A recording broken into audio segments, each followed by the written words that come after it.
So Fraser, Ben, back with another special guest. another guest, yes. Good looking one, better than previous guests. I'd go as far as say they've all been good looking, but we're in good company, innit? Mate, before we go any further, please undo your top button. I'm not doing it. Jack Fleckney, Hello, welcome, mate. Thank you very much. Thanks for having me on. Appreciate it. You're welcome. I don't know if you'll be saying that in half an hour, but Maybe. we'll see. Yeah, we'll see. It's going to be a roller coaster of fun. For those that don't know Jack, I always refer to you as Northamptonshire's Bear Grylls when I introduce you to people. Same. I was going to go Ray Mears, but I don't think many people Although would actually, remember Ray. you did take the mick out of him when he didn't do the world record attempt for chin-ups. I remember that. I just said if you needed help, you should have shouted. Just How don't many know chin-ups? which chin I would have pulled up before anybody else gets in there. No, I jest. That's where we all first met, right? Yeah, I remember I came to your previous premises and came and said hello. Yeah, well, you guys jumped right behind it and helped loads with the fundraising and storytelling. So Yeah, I mean, if you cast your mind back then, it was a strange time, and to be able to raise that awareness and some money for the Northampton Saints Foundation was pretty amazing. And also, I mean, we joked about it, that we tried to work the maths out, and we were like, even that made us get out of breath, because it was an incredible thing. And obviously, yeah, I mean, you've done loads of challenges. What would be your highlight? What's your favourite one? The one that stands out? well, probably the favourite one I'd say was two reasons. The first one was just the first big one that I did that actually probably launched the attention and got the ball rolling with doing all these different expeditions and challenges. It was a ski erg, so it's 24 hours on the ski erg. And the ski erg is like a rower, but it stood up on the wall and it simulates cross-country skiing. So I did 24 hours on that, and that was for the Saints Foundation as well. That's the first time I did work with them. Where did you do that? That was just at the Shirefit gym in Wellingborough. Literally, it was during COVID, so no one could really come and support. And we just had a camera set up, had a little support team get me some food. I'd take my hands to the handle so I couldn't get off it, and yeah. I'm sure other people that might be thinking what I'm about to say. Needed a wee? Yes, yeah. So I could go for a wee. I didn't, but believe it or not, because you're sweating so much and you're sort of just on the go chasing it, you don't really need to go for a toilet during those 24 hours because you're just burning it all off constantly. To be fair, I don't think anybody would notice anyway if you stayed on it while you were doing it. Yeah. Oh, yeah. Well, if it was a number two, they would. Paula Radcliffe, they call that. Yeah, Paula Radcliffe. Yeah, they do, yeah. Brilliant. Yeah. So let's just go back a stage. Fair assumption, Northamptonshire's very own Bear Grylls. I suppose I'm trying to get to that point maybe one day. That would be the aspiration. I'm nowhere near that yet, but I'm trying to, emulate maybe a bit of the pathway, do things slightly differently. Yeah. If you had to summarise yourself in way of introduction to someone that's never heard of Jack Fleckney, how would you do that? Nowadays, I'd probably say adventurer. That's what I'd probably term it as, but it's really difficult because I kind of like juggle with a few different things, whether it be these physical challenges that we do, and the reason we do them is because they gain so much more attention for fundraising, and then we have the expeditions which don't gain as much fundraising because people can't relate to it as much. If I say I'm going to do 24 hours on something of rope climbs or whatever, they understand it. If I say I'm going to trek through here in Africa or kayak this, people are like, wow, it sounds like a holiday. Yeah. So they don't really understand it. So I love the expeditions, I love adventure, so that's where that comes from. And introducing other people to that, I'm sure we'll do some kind of adventure together soon, right? Yeah, sure. We'll walk to the pub. Yeah. We can run to the bar. Depending if we've had a curry, we can run somewhere else afterwards. You don't run anywhere in your life, Fraser. No, don't need to. I go up and down the stairs 15 times a day. Sorry, I go down the stairs 15 times a day. I was going to For ask a cigarette, and then you come back up in the lift. Yep, absolutely. Do you actually use that lift? Yeah, I'm the only one in the whole building, I think, that uses it. Okay. I've finally figured out where I can stand in there and I still get a phone signal, so I can carry on my phone call when I come up, because it used to cut out. That's disappointing. True story. You say about the support on the fundraising and everything. If you go back to the chin-up challenge at the Saints, the support there was massive. There were people coming for, what was it, 21 hours, I think the shoulder went. There was, for that whole 21 hours, there were people there supporting, chanting, cheering, donating. The challenge aside, how does that make you feel with the support that they come to Yeah, you? that was really overwhelming. I've been quite lucky that before that, because of running the gym business, we built a lot of connections with people, and they really got behind that cause. So yeah, you know, being in the middle of the stadium there and people wanted to come and be involved, it was amazing, and it was overwhelming. And I think I made the mistake maybe for the first like 12 hours of feeling like I had to say hello to everyone in between all the reps, at the same time it put a lot of pressure on the event. Like that was probably, you said the best. The chin-ups were definitely the toughest in terms of mental, like the chat. Obviously I injured myself maybe 3 weeks before the event, and those 3 weeks leading into actually doing it, because we didn't want to postpone it, because we'd booked out the stadium, we'd already raised about £50,000 I think with business sponsorship. So I knew if I cancelled it we'd probably lose a lot of that, and so that was mentally challenging, being able to turn up and still give it a go. It's hard because hindsight's a beautiful thing, but I think if you could turn back time, would have postponed it. Oh, right? 100%. 100%. And you'd have probably got a little bit more support from people. Sounds like David Hay with his broken toe against Bellew. You're comparing his shoulder with... It's just like that, It's Kalitsko. Okay. Yeah. Sorry. Yeah. Would you... Do you feel like you got unfinished business for that particular challenge? I have, yeah, but I've kind of like now got a shoulder issue because of it. So, oh really? So you see, yeah. But what happened was, I decided to do that because basically the odds were against me in terms of the work we were doing with Saints Foundation, trying to tell the kids this story of like, take things on that you maybe think that you can't do. And because I'm pretty heavy, tall, long arms, it's not great for pull-ups. I wasn't that good at them either. So over about 6 months, I just trained in the back garden, had a little pull-up bar there, and I started off doing like, 50 pull-ups, and then eventually over 6 months it got to the point where I was doing sessions with 2,000-3,000 pull-ups in a night, and then but just to make it people understand, when I started, I think I could do, when I first did my first set, the most I could do in one go was 9. So you can think adding on from nine more than me and you. You said you could do. Do you reckon you could do one? Yeah, he's confident. I'd struggle. But it's a different type of physical demand, and how much of it's mental? Oh, all of it. Really? Yeah, there's like a physical, especially expeditions, mental, most of it, and the prep. These physical ones, you've got to turn up in good nick, but you have to be mentally ready to like go into a pretty dark place. And if you're not, and I've made that mistake before, where I've turned up to them before, and if there's one little bit of doubt, that's you're screwed, because you get like 30 minutes into something that's going to be 24 hours. If you're already thinking this is mega tough, and then thinking I've got 23 and a half hours to go, that you've lost it. So what's the mindset, and how is the mindset, right, I'm going to smash this? How do you mentally prepare to go into something like that? You have to be like incredibly confident in your abilities, because like I said, to set records, you're going to have to go fast from the start. There's no like, I've got to take it easy for the first 20 hours and go at the end. And then following that, then it's kind of like different strategies that I've built that work for me. They might not work for you, but I kind of make it's all about minimizing stress. That's the key. So, and it's same for everyone, same for you with what you guys do when you're in business. It's about not letting the stress get to you, and that's exactly what I do. So when things start to get physically tough, I start breaking it up. So I might like look at, like, rather than me, as an example, that ski erg one, I was doing it hours. I was doing 24 sets of 1 hour. And each hour, that's a good way. Each hour I'd ski for 58 minutes, and then I'd have a chair like this behind. I'd sit down, eat and drink, and then stand back up and then carry on the process. So immediately you think, you just get through this hour. Then the next one was like, and as it gets harder, it just comes smaller. I'm like, get through this 5 minutes. It's a bit like when I say to you, Fraser, a sail a day keeps Ben away. Yeah. When he has a great week. Always. When we have a great week, we go to the pub at 1 o'clock on a Friday. But it's interesting that mentality. I'm being serious it's now. The mindset, we've had a really good start in business to this Q1, if you like. Yeah. As we enter Q2, that psychology about maintaining that momentum. Yeah, the first set's done. We've got 3 more to do, and it's breaking it down and doing that. I think the mindset, I think, is the biggest thing, because again, look, I'm in no physical condition and will probably never do anything like that in my lifetime. No, but you won't. With the chin up challenge, it was 24 hours of doing exactly the same thing. Yeah. It's almost like the definition of madness of just repetitive. repeat. Yeah, but when you go out and do the sort of the safari and the desert and bits and pieces like that, it's broken down into different chunks. Yeah. So I imagine that is quite Talk hard. us through the expeditions, because we've had a talk. We spoke about this before.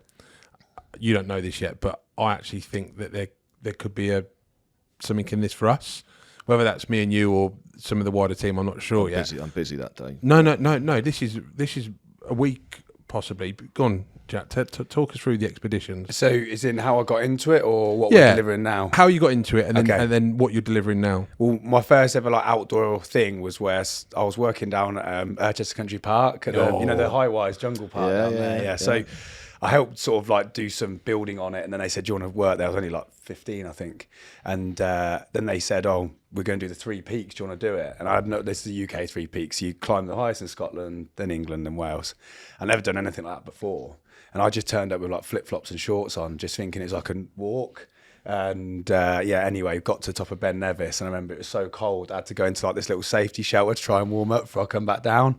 And that was my first ever like seeing the mountains, being outdoors, because Northamptonshire, as much as we've got farmland and things, Cold nothing Ashby's like quite that. high up. Is it? Cold It's Ashby. not About really 50 a metres above it's sea not level, is really it? a- not really a Yeah, not on that level, I think but it's the highest point of Northamptonshire. Oh, is it actually? I It didn't know is, that. yeah, There you go. the 7th hole, heart attack kill. I got on the green in 3. actually- I got in the green in 3, and it took me 6 to putt it. I went straight to the 19th for Probably Guinness out and of cheesy breath, weren't chips. you, from going But go on, sorry, we No, digress. no, it's all right. I've noticed that you two love to turn it back to golf, and I've listened to these podcasts now.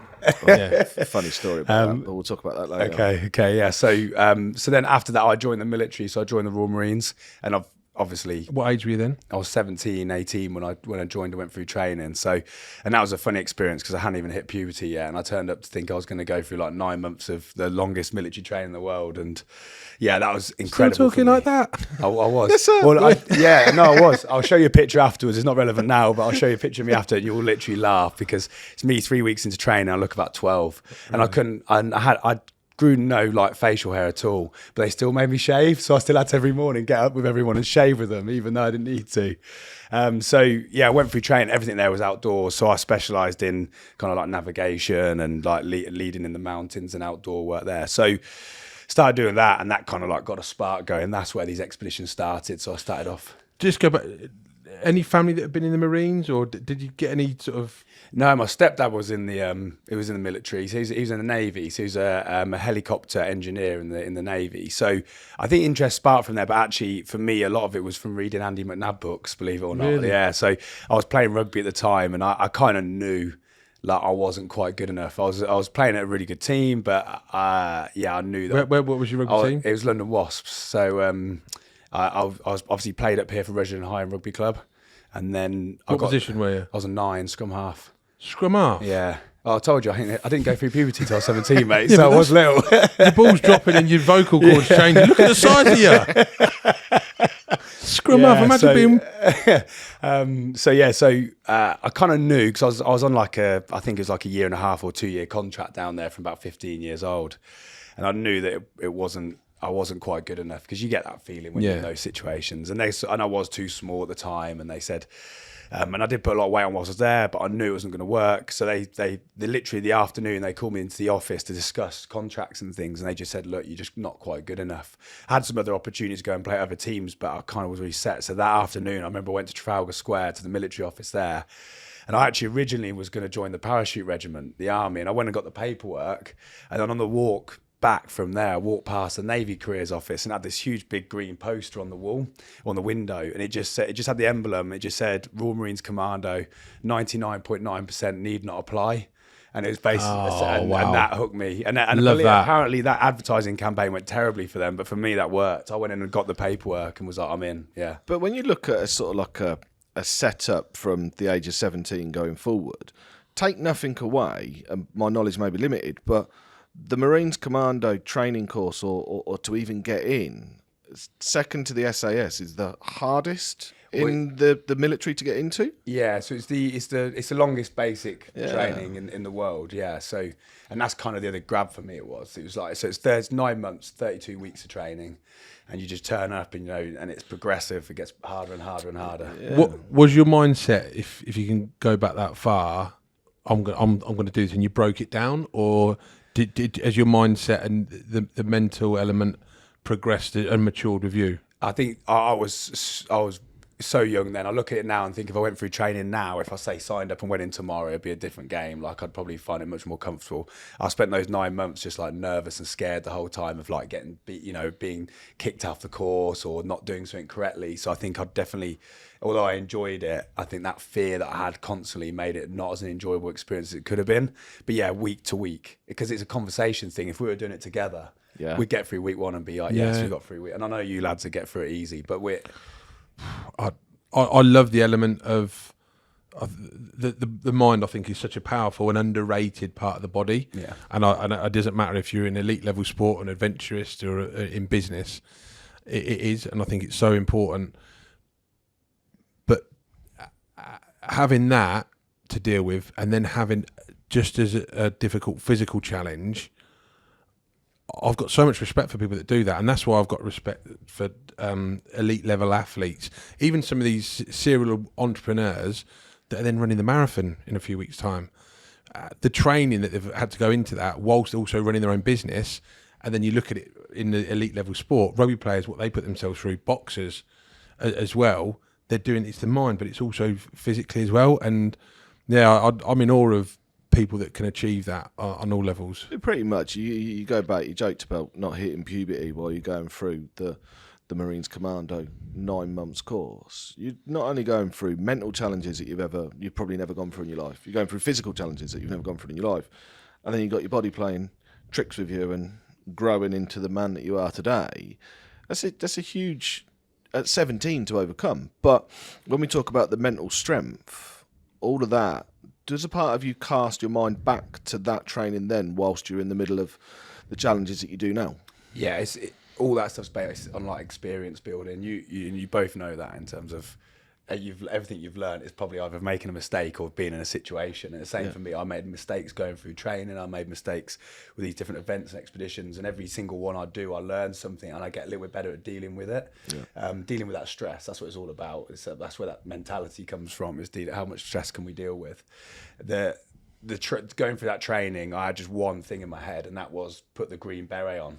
And I remember what you do when you start training at Lympstone is you get on this special train. It takes you. They've got their own train station, Lympstone Commando it's called. So you get on this little train, and everyone getting on that train is starting training. So you all sat there on this train knowing that every single person in this cabin here, we're going to go and get off.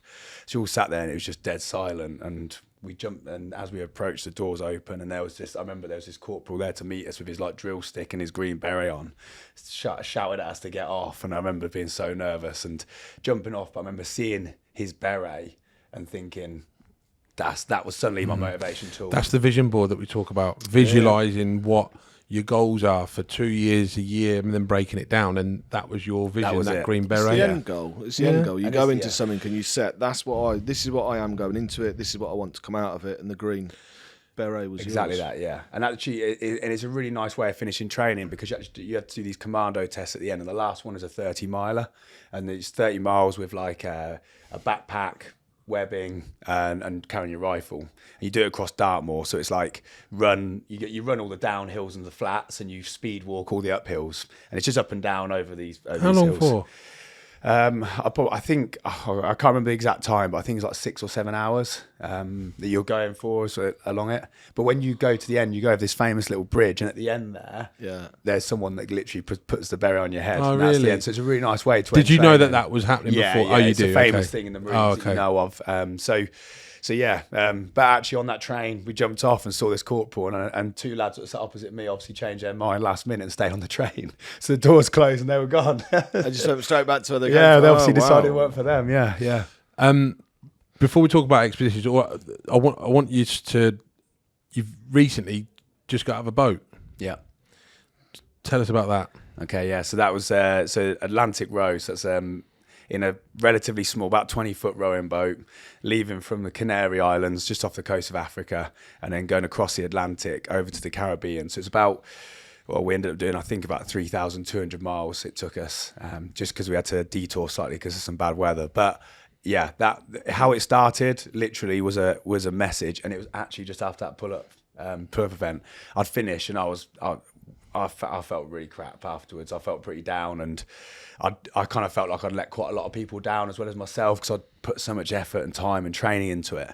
So I just disappeared down to Cornwall just for a few days, just to like on my own, just to chill out. And during that time, someone texts me and says, "Are you free here? We need someone to row across the Atlantic with us." So you rowed with them? Yeah, so it's a team of 4. Yeah. And what happened was there's 2 brothers who I'm now like really, really good friends with, who had bought this boat out of this idea they were going to do it.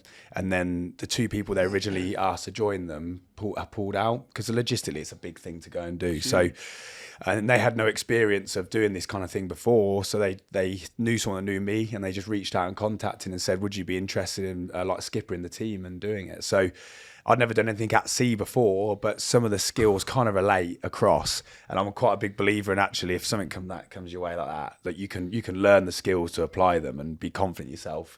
So yeah, so I said yes, and then we had about a year to prepare. So it was a year of learning about like, you know, navigation, about the sea crafts you need to have, about all the kit and things you need. Wow. And then yeah, we pushed off, and well, it took us 40 days in the end, or 39 40 days. Yeah, 40 days, yeah. Had you planned for it to take that long? No, I planned for it to be about 36. And one of the mistakes I made as a leader is I sort of told the lads that's our goal. Like, you know, but you know, that's a bad thing to say, because unfortunately out there you're at the control of the weather, and we had other things I'm sure we'll talk about, but other things that went wrong. So that only added time. Interesting you say that as a leader, you've got that responsibility, even though, I mean, 4 of you, 40 days, 20 foot by 2 foot. I mean, that's pretty intense. Yeah. What? Any regrets? Anything that you would do differently?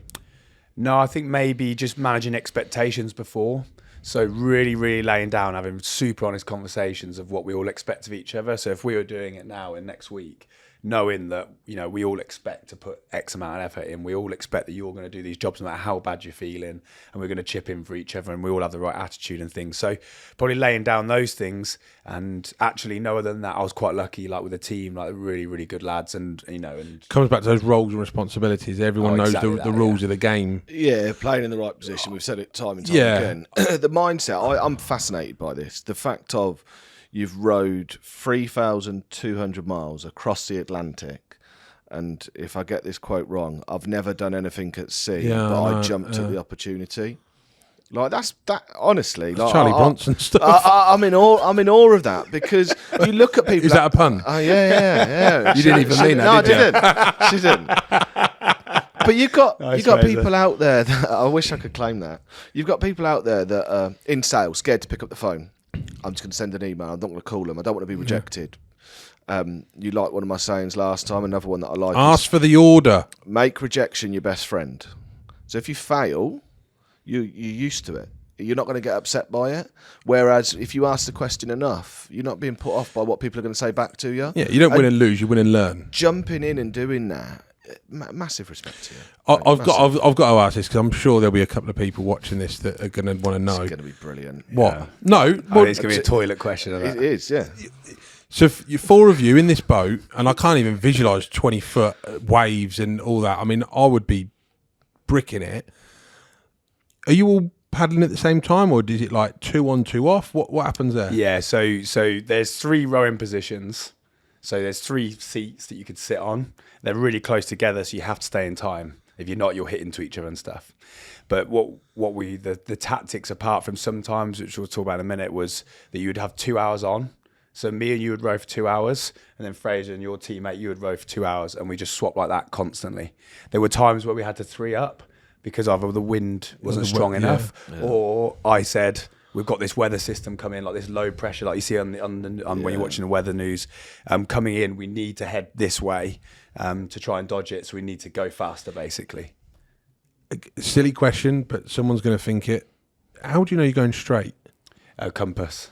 So what, you're rowing, but you've got a compass static in front of you? So you have a compass, and there's other tricks, and you know, as you're doing it more and more, you know the position of the sun. So you can, as an example, you know, most of the time you're trying to head west, so you know where the sun's going to rise. It pretty much should rise behind the boat if you're heading, you know, slightly off. So you use the sun throughout the whole day and time, and then compass. I had a little compass there for night. you can use stars at night as well for nav. Would you row during pitch black as well? Oh yeah, row. It was 2 hours on, 2 hours off constantly for 40 days.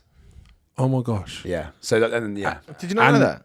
It was constant the whole way across. Yeah. It's yeah. So there was one night that we had a night off, and that was because of storm. We were in a storm, and we had to lock ourselves in the cabin. But that blew you off, right? And took you over. It worked kind of just a little bit further south, a little bit, because this what's storm a little came bit? in, 3 or 4 miles? 30 in 8 hours. We went something like on this boat in about 35 miles in 8 hours. I'd have to get off.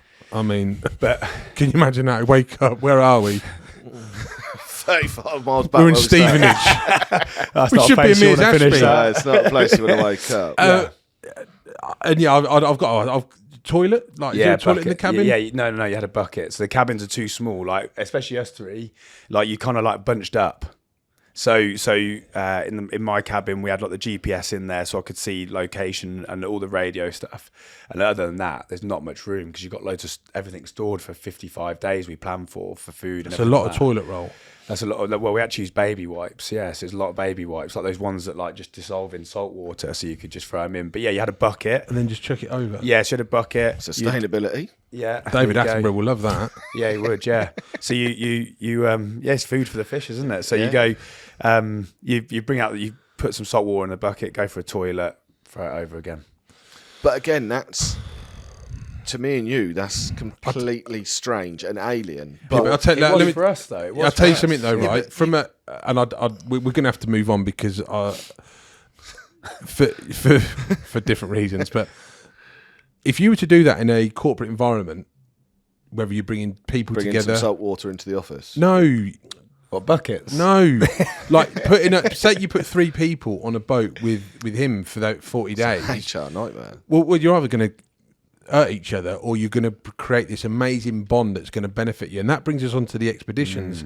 You're now offering this as a service to businesses where you can say, right, we'll take your senior management team or your leadership team, your directors, and you'll go and do stuff in where? Iceland, Africa? All sorts. So we've got like smaller locations locally. So we just partnered with Canoe 2 at Rushden Lakes. Brilliant. I love that business. So yeah, so Richard and Ian. Yeah. Yeah. And they're such nice guys. So we've partnered with them, and now we're going to launch like a one-day workshop, which involves a little bit of outdoor stuff, but it's really soft and anyone could do it. And we're going to hopefully, the whole goal of that really is for people in business that want to be better leaders or learn how to help their team become better leaders. And then, like you said, strategy, how to build better goals going forward. And this is at Canoe 2 in one of their meeting rooms. Yeah, in the meeting room. And then you utilise the lakes in terms of the outdoor I don't want to give activities. too much of information away, but yes. All right, yeah. okay. For those that don't know, that's Rushden Lakes, as in how locally. Opposed to what lakes, Fraser? Stanick Lakes. That's a good point. Yeah, well done, Fraser. Yeah, Rushden Lakes. Cheers, Fraser. Attention to detail. Yeah, 3 Ps. 5, but I've got an idea. Why don't we do a competition for somebody that's watching this? If you've carried on listening this far, you deserve this. But no, but truly, because we will do something anyway. But why don't we do a competition to all things business readers? They'll win a day. Yep. A day's course for up to 20 people? 20 people. 20 I'd say is people. the max, yeah. So it can we'll either look at doing 2 companies of 10 or 1 company of 20, and we'll put it on at Canoe 2, and then we'll cover it in all things business, and then they can report back and review it and see how it goes. That'd be amazing, mate. Yeah, Fraser, do you think we can sort that out? absolutely. Arthur, you can edit this little part of the podcast to get it out as a social clip. Yeah, we can do that. Lovely, thank you, mate. Yeah, this Yeah? is why you do what you do. Well, no, look, I think it's great. You know me well enough now, Jack. I'm a big believer of people. I learn something new every week, and I still make mistakes. But I love to learn from those that have gone and done what you've done. I've got to grab this with both hands. I've never done it at sea, but I'm going to do it. That's pretty scary. But somebody once said to me, or actually, I think I read this, it was during COVID, amazing things happen when you put yourself outside your comfort zone. And I believe that's true. I really do. Matt, I've loved it. I think it's been really good. I think you're a wonderful guy. You've done amazing things for charity. You should never, ever feel bad about that chin up challenge at all. No matter what I said, don't take it. That's what don't sparked take the it thought, personally. mate, Yeah. It was just I appreciate it was just inspiration. Just jab to Fraser, and come he'll back soon, and do it. he'll Yeah. soon sort him out. But I do think. Well, no, you can't do it now, can you? Because your shoulders popped. Well, yeah, I did try to. I started training again for it maybe about a year ago, and Yeah, right, okay. All right. Well, we'll see. Why don't we Then- take suggestions? If Yeah. anyone's got a challenge for you to do that Yeah, they could that's a set good for idea. Jack, And we'll obviously align it- subject to medical terms and conditions. and conditions. We'll write those shortly. Yeah. What's that mean? I don't know. But no, anyone that's got an adventure that they'd like to set Jack, We can align it with a charity, correct, a local yeah. Northamptonshire charity, Yeah. and then we'll get behind it and publicise it and push it out. Okay, And if it's not too physical, you could join in. I was thinking as well. What, you're going to go video it? just carry on carrying you out there like I do in here. You carry me. Yeah. Do you want to have a running race? See, that's your go-to. You're on a losing streak. You can race up the stairs from the bottom, eh? He'll go in the lift. Yeah, I know. He thinks he's Paddy. He thinks he's Paddy And the McGuinness. stairs is quicker as well.